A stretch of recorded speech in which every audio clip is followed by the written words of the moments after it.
For those of you who can't see up here, there's this big giant X that we're supposed to stand on, so people who roam out of the box should fall through a stage floor, but they don't. So anyway, I'm with Finish the Wall. I'm a full-time worker and a part-time missionary, and the talk that I'm going to talk to you guys today about is being a missionary. I know that probably conjures up a lot of thoughts and a lot of different things in your mind, but so what did I do? I went to Merriam-Webster, which is where we find everything that we need questions answered. And a missionary defined as a person undertaking a mission, especially a religious mission.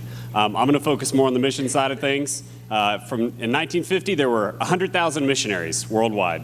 Since 1950, we've lost 1,000 missionaries per year, only replacing 50 of those. So the key learning is we're running out of missionaries in foreign fields. So not a lot of us can afford or want to be full-time missionaries, so let's talk about short-term missions. Short-term missions defined. Why short-term missions? And why short-term missions? It's a broader perspective of the world and the people in it. So first, so that we get the objections out of the way, I'm going to define why you don't want to go on a missionary trip. And these are all things that we've heard from people who have participated in our trips. I've got a baby at home. I don't get enough vacation from work. What good can be accomplished in 5 to 7 days? More reasons. I don't want intestinal weirdness from eating native foods. I can't afford to pay for the trip. Short-term missions is a glorified vacation. I will prove to you that all of these things are not true, especially the intestinal weirdness. I think we heard something about that earlier today. Short-term missions, it's a transviewed view of the world and its needs. I promise you, if you go on a short-term mission trip, anywhere outside of the U.S. borders, you will understand that your air conditioning being broke for a weekend is not a major catastrophe. The capacity to unplug from the normal world, that is another key point for all us techie people. It is important that you do that. There's three great quotes, Mother Teresa, William Carey, and an anonymous quote, we make a living by what we get, we make a life by what we give. It's important that we as human beings give to each other. If you remember anything down in the Haiti, there's a lot of need down there that will help, and they need our help. How do you get involved in short-term missions? Through local churches, civic organizations, local nonprofits, and charities. We are one of those, finishthewall.com.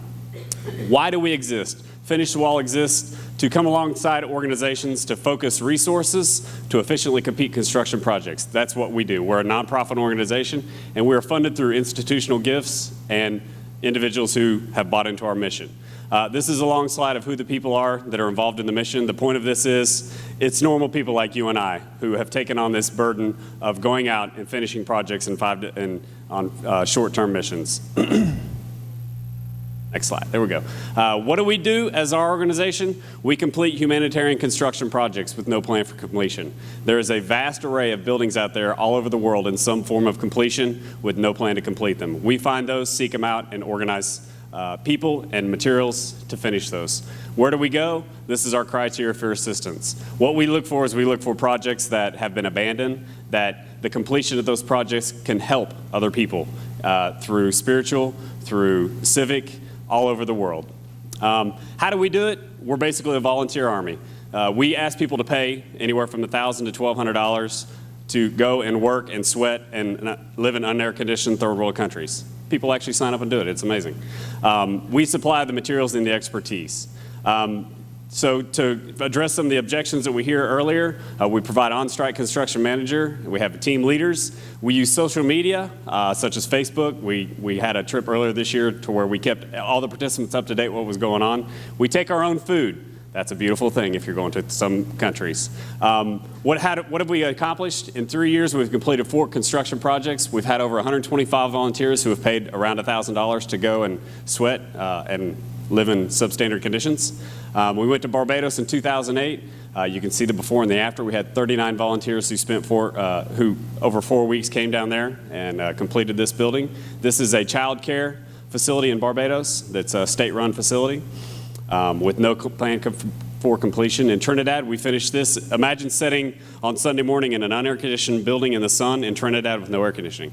That's what these people did on a weekly basis. So we came down there and put in some ceilings for them and finished that building. It reduced the heat in there by about 15 degrees. In Trinidad, we found this. This is a building that is a multi-purpose building. It's a church on the weekends. A church on the weekends, a daycare during the week. You can see what we did there. They were actually meeting in there with no windows, no doors in that facility. How can you help? First, you can volunteer to be a missionary and join us on a trip, or join somebody else on a trip.